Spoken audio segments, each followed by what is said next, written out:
Welcome to Basic Brewing Radio for Thursday, April 18th, 2024. I'm James Spencer. Here at Basic Brewing Radio, we're all about home brewing. This week, Chris Colby, author of the Homebrew Recipe Bible, Methods of Modern Homebrewing and How to Brew Seltzer, joins me to taste my Hoppy Raw Ale and to formulate a Kölsch recipe for Steve Wilkes to brew. If you want to support us financially, check out patreon.com/basicbrewing, and many thanks to everybody who is helping out in that way. If you go to patreon.com/basicbrewing, you can see a long list of stuff that you can access if you sign up as a supporter. And many thanks to the new Patreon subscribers who are signing up every week. Your help is very much appreciated. Financial supporters will see an early release this week of the video where Steve Wilkes and I taste the Hoppy Raw Ale. No big surprise, we both liked it. Financial supporters will also get the recipe and a behind-the-scenes video of how the brew day went without boiling the whole wort, including how I boiled just a portion of the wort from early in the mash to make a hop tea for bittering. And you'll get to see how weird the Kreuzen looked on top of the beer when I opened up the fermenter and dry hopped. Or at least it looked weird to me. That was a fun brew to do. I forgot to talk about this last week. The pastime Matt Giovanisi of Brew Cabinet and I got together. We wondered about why he should have to pressurize his kegs at a higher level since he's living at a higher altitude. I couldn't understand why the gauge readings say 12 psi at his house should carbonate the beer differently from when my gauge reads 12 psi at my house. Well, we got some help from listeners, as I suspected we would. Listener Ronnie on Facebook was first to comment. Ronnie said, regarding the issue about keg carbonation at high altitude, I'd like to point out that the pressure regulator measures the pressure relative to the ambient pressure. So when the ambient pressure is lower due to altitude, the total pressure will be lower at a given setting. Conversely, to get a good or given total pressure, which is what controls the carbonation level, you would need to set your regulator at a higher pressure if you're at a higher altitude. Chris from Minneapolis sent an email. Chris says, just listen to the Whirlpool episode. I assume someone answered your question. Yeah. However, the quick explanation for the need to increase CO2 pressure at altitude is that the pressure gauge measures gauge pressure, not absolute. Gauge pressure is the difference between the inside of the keg and the outside. The volume of CO2 is based on the absolute pressure, which is the gauge plus ambient pressure. For example, 12 psi gauge at sea level is 26.7 psi. That's 12 plus 14.7. 14.7 is the atmospheric pressure at sea level. Denver ambient pressure is about 12.5 psi, so 12 psi gauge would be 24.5 psi absolute. So for Matt to get 26.7, he needs to add just over 2 psi compared to sea level.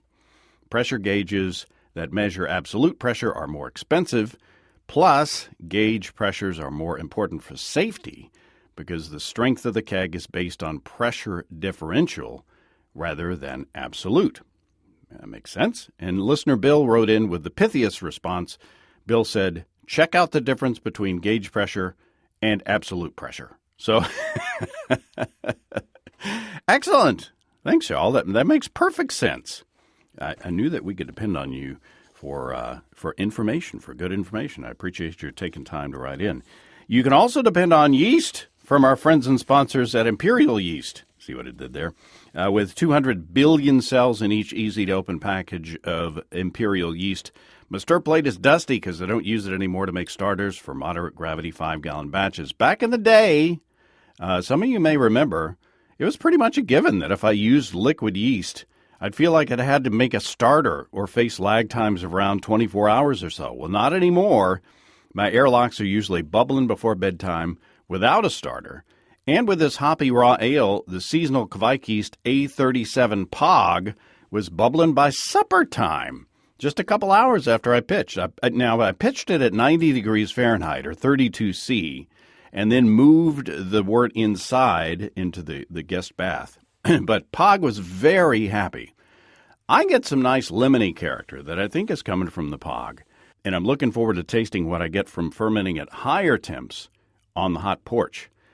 Ask your local homebrew store about A37 Pog from Imperial Yeast, and check out all the dependable deliciousness at imperialyeast.com. That's imperialyeast.com.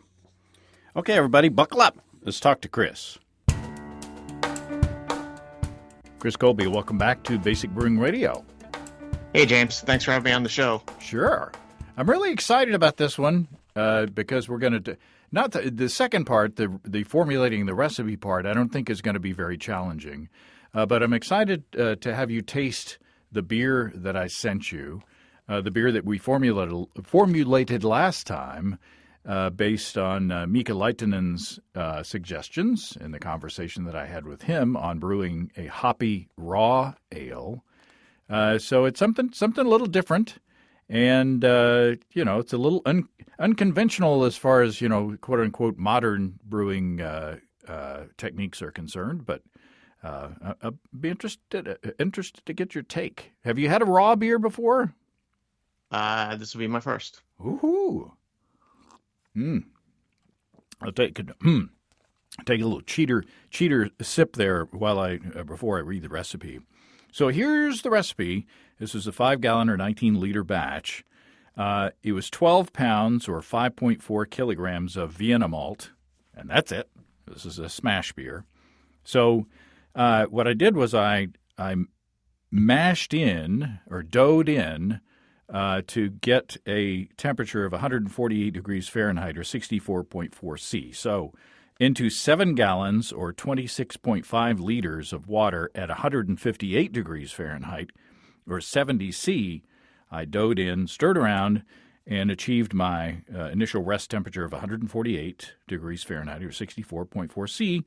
And I turned on the recirculating pump this time on my my Warthog system and was able to maintain that temperature for 2 hours. Now, based on your suggestion, Mika Leitinen suggested boiling hops in just plain water. What I did, based on your suggestion, was I waited for the mash to recirculate for about 20 minutes, and then I stuck a 2-quart pan under the spigot in the lid of the mash tun and collected, about 1.5 quarts or maybe 2 quarts of wort, and fairly weak wort at that point. But just to kind of give it a little buffer for the hops. And then I brought that into the kitchen, and in that, for 1 hour, I boiled 2 ounces or 56 grams of Cascade at 6.1% alpha acid. And then I added that hop tea back on top of the mash of the grain to be sprayed upon by the recirculating wort, and then let that 2-hour rest complete. And then I raised the temperature of the mash to 170 degrees Fahrenheit or 77 C. And once it got that temperature, I held it there for 10 minutes for a mash out. Then I collected my wort into a bucket. And then into that bucket with the hot wort, I did a 10-minute hop stand with another 2 ounces or 56 grams of Cascade. I chilled it with an immersion chiller down to 90 degrees Fahrenheit or 32 C. And into that, I pitched Imperial A37 Pog, which is a Kveik yeast strain. And boy, it was fermenting. The airlock was moving in like 2 hours. It was just, it was very happy. So I brewed it on, the 16th. I dry hopped it on the 20th, so 4 days later. And then 2 days later after that, I kegged. So that's 6 days after pitching the yeast, I kegged. So original gravity 1048, final gravity 1012 for an ABV of 4.7% or 164 calories per 12-ounce serving.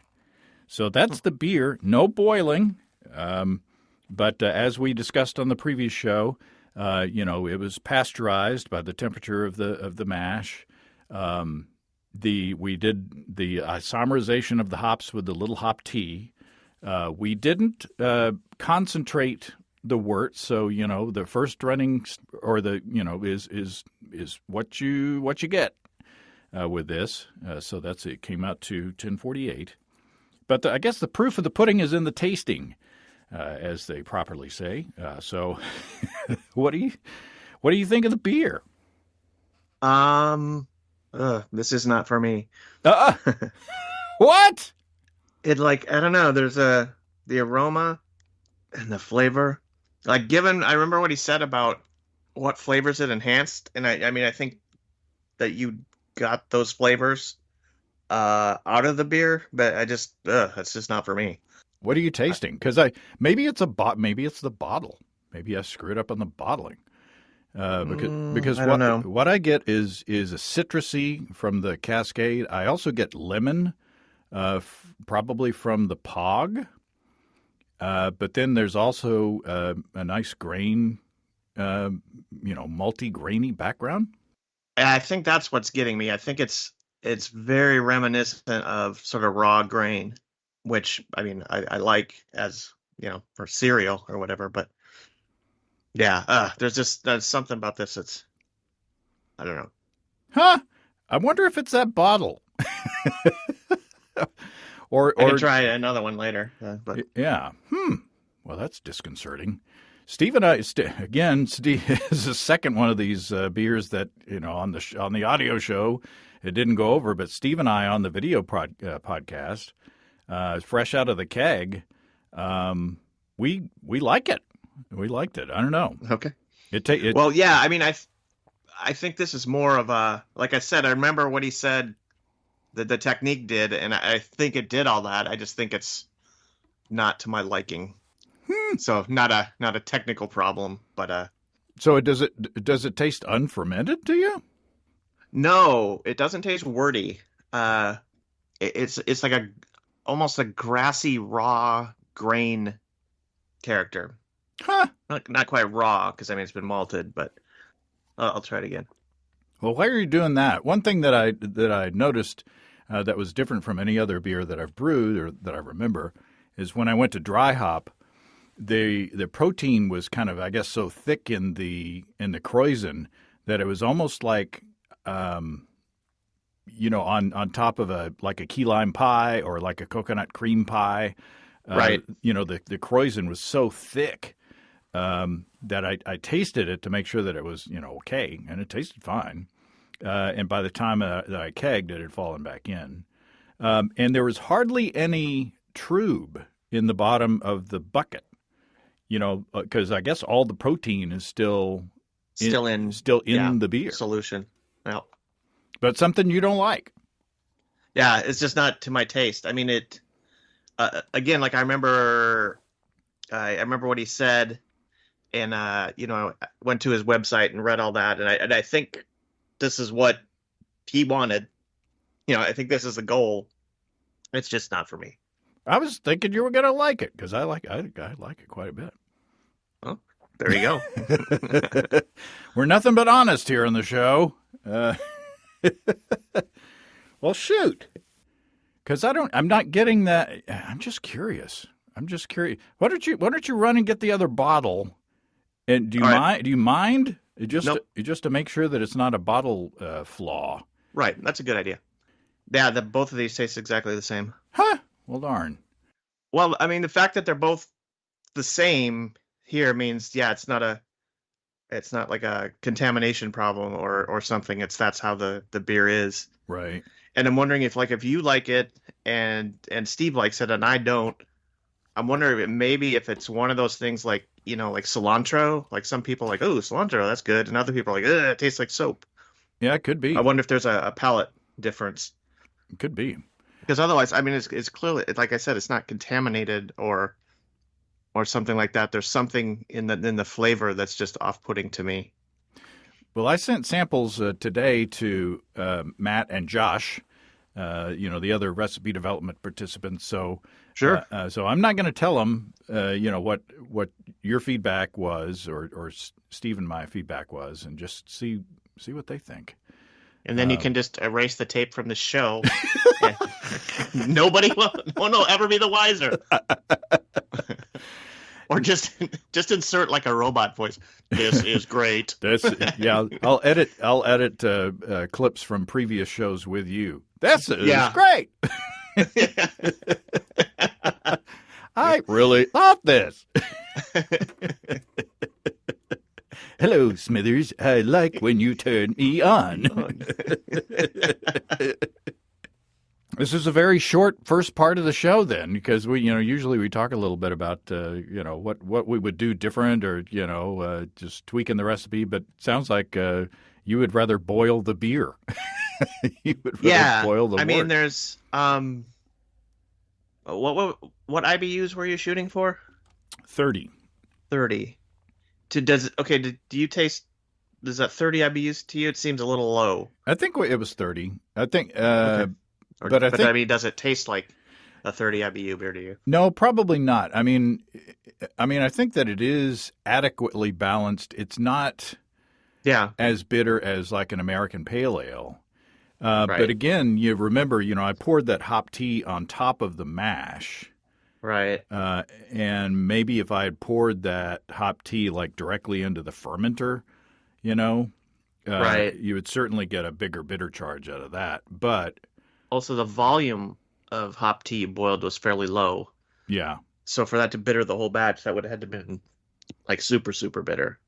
But to me, I mean, maybe, I've been drinking on it for a little while, but to me, the bitterness is, like I say, it's not like American Pale Ale bitterness, but it's enough, it's enough to balance the. Yeah, it's balanced. It's decently, yeah.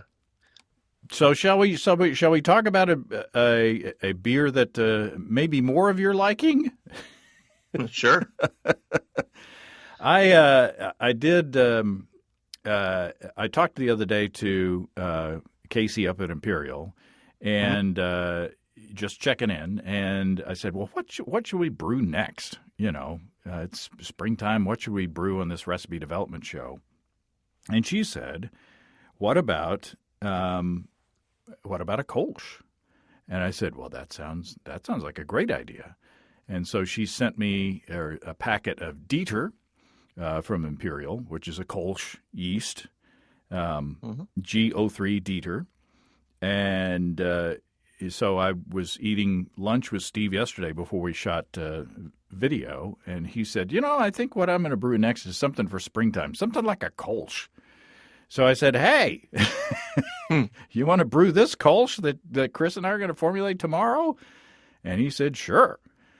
So this is a beer for Steve to brew in absentia, and he's doing yard work today, or we would have had him on the show to chip in on the discussion. But he's open to brew whatever we set him to. So we could be really mean to him if we wanted to. Let's have him do a raw Kölsch.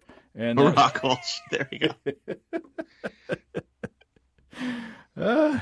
I swear I'm not crazy. I swear my taste buds are nuts. But it's interesting. Yeah, maybe it's genetic. Just a matter of personal taste. Yeah, I wouldn't worry about it. So tell us about Kölsch. What is it? Where's it come from? Kölsch, it's a style from Cologne, Germany. And technically, for something to be labeled a Kölsch, it would have to be brewed within, Cologne, Germany. But, obviously brewers make, Kölsch style ales all the time. And anyway, it's just a light, balanced, light or mid, it's roughly a 5% alcohol beer, pale, generally fairly dry, not very hoppy, like a balanced hoppiness in sort of European lager style, not as aggressive as like a German Pilsner. Those tend to have a little bit more hops, but maybe a little more than a Helles. And so it's just a light, balanced beer. It was very popular with American brew pubs for a while, just because it was sort of like when people said, "What do you got that's like Bud?" They could at least give them beer that was in the color ballpark, if not, anything else, because it had actual flavor. Yeah, I mean, it sounds like a Pilsner. I mean, it sounds a lot like, in reading descriptions on the the BJCP app. I mean, the descriptors, they pretty much, it sounds like a Pilsner that's like brewed at a warmer temperature. Yeah, that's not a bad description at all. So why not just brew a Pilsner? I I guess if you're from Cologne, you might have some regional fondness for it. If you're an American home brewer, you might not have the equipment to hold something at lager temperatures. Maybe just the slight differences in from Kölsch to Pilsner are to your liking, Yeah, the variety is good. The fermentation temperature for the Dieter recommended is 60 to 69 degrees Fahrenheit or 16 to 21 C. Okay. So it's described as, clean, crisp, and low ester. So it sounds like, Kölsch sounds kind of like a hybrid beer, almost an ale, almost a Pilsner, kind of in the middle to me. Sure. Yeah. Okay. Yeah. Or at least that's kind of, or I guess alt beer would be more of, what's the difference between like a Kölsch and an alt beer? Because an alt beer is brewed at warmer temperatures too, right? Yeah. Alt beer is a little bit darker, has more sort of to the mid dark grain character to it. Maybe a little hoppier too. Okay. So is the ingredients list, is it going to be pretty simple for this beer? The nice thing about Kölsch is you can make it completely simple by having your entire grain bill just be Pilsner malt. You can, if you somehow feel the need to add something else, you could add a tiny amount, like 5% or less of Carapils or something. But like you don't need any color malts, obviously. You don't really need any Cara or crystal malts because you want it to ferment out to reasonable amount of dryness. So yeah, straight Pilsner malt is just a wonderful and a simple base. Okay. So should we open the spreadsheet and just get to it? Yeah. And fix Steve up a beer? Fix Steve up a beer. Let's do a 5-gallon or 19-liter batch. Okay. And he doesn't have the capacity to lager yet, although he's talking about getting a kegerator. But at the temperature, it's not hot here yet, so this would be good for like a guest bathroom, or he doesn't have a basement, but it'd be good like for a basement to ferment in. A dark closet. A hole in the backyard. A cave. Any of these things. You could put it in your car with the air conditioning on. Probably wouldn't be practical. He does have a neighbor across the street who is German and brews a lot of German beers. So he could do a guest fermentation over there, though. Right. That'd be cheating, though. Or at least get the guy to taste it afterwards. Yeah, I bet for 5 gallons, assuming his extract efficiency is 70%, 9 pounds of Pilsner malt would give you 12 Plato wort, which is 1048, and that's right in the ballpark where you want it. Okay. Because that gives us right around, let me see, 4.8% alcohol if it ferments out to the degree it should. Okay. It's right in the 5% beer is like beer, and for most of the world. And is there anything special that we need to do in the mash? Here's the thing: in the old days, it probably would have been a decoction mash. Mm-hmm. But these days with modern malts, no, Just and especially because you don't want it to be because you've got no care malts or nothing to build up the body that way, so you don't need to mash for like the just ultimate fermentability. A nice normal mash, I'd say like 150 to 152 Fahrenheit. That's going to do fine, just a single infusion. For 60 minutes? Yeah. 60 to 90. You could, if you wanted it more like a little drier, go with the slightly longer mash. But, really anything over 45 should do it. Okay. And then for the boil, just a 60-minute boil, or depending on the gravity, I guess, that you achieve. Yeah, depending on how much wort you collect in the gravity of that. But 60 to 90 minutes should do it. And then you're going to want just a single hop addition, bittering. There's no real late hopping in Kölsches or dry hopping or anything like that. Go for like noble hops, like Hallertau or Tettnang or any of the noble hops, or even if you just find something that's like neutral and doesn't have a strong, weird or not weird, but a strong sort of noticeable varietal characteristic, but just something that smells like hops, and that's it. Yeah, I texted Steve a while ago and I said, because he said he had a bunch of hops, and I was like, do you want to use some of your surplus hops? And he said that he would use either Tettnang and or Satz. Oh, there you go. Those are both excellent. So what's the IBU that he should, if he uses either of those, what's the target IBU? Anywhere like right around 25. I'd say really anything 22 to 28, but 25 is a number I used in my book when I. Okay. And then fermenting at probably what's room temperature nowadays in an air-conditioned house in Arkansas. Again, the temperature range for Dieter is 60 to 69 degrees. Well, that may be a little cooler than. Yeah, I'd go with that range, the 60 to 69. I'd go dead center in the middle of that. Okay. And then he should, if he can, cold condition it for like at least a week, but probably preferably 2 or 3. And if he can, drop it down into the low 50s. He's got a bonus refrigerator, a beer fridge that he said that he can put either a keg or a carboy in.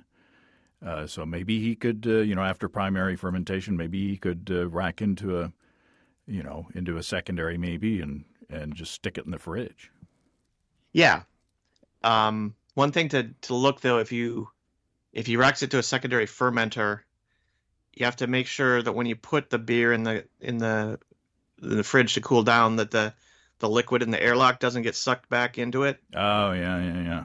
Yeah, but that's not hard to avoid. If you have the little U-shaped thing, just have a very little amount of liquid in it, because then when it starts getting sucked back out, then it just rolls back down to the bottom of the U. Yeah, most of the time they have little fill lines on airlocks, or sometimes. At least on mine they do, the ones I have. So packaging, just normal, nothing special about the level of carbonation? Yeah, just pretty much straight up whatever the majority of craft beers and fizzy yellow lagers are right around 2.5 volumes of CO2. Should be fine. Awesome. It sounds like a super, super easy beer, which I think is what he's looking for. Something that's easy to brew, easy to drink. I'm going over to the home of a fellow homebrewer in Austin for the Eclipse. Oh, awesome. We're supposedly going to get 2+ minutes of totality. Excellent. We're going to Hatfield, Arkansas, which is just southwest of Mena, and we're supposed to get a little more than 4 minutes. Ooh. So, yeah.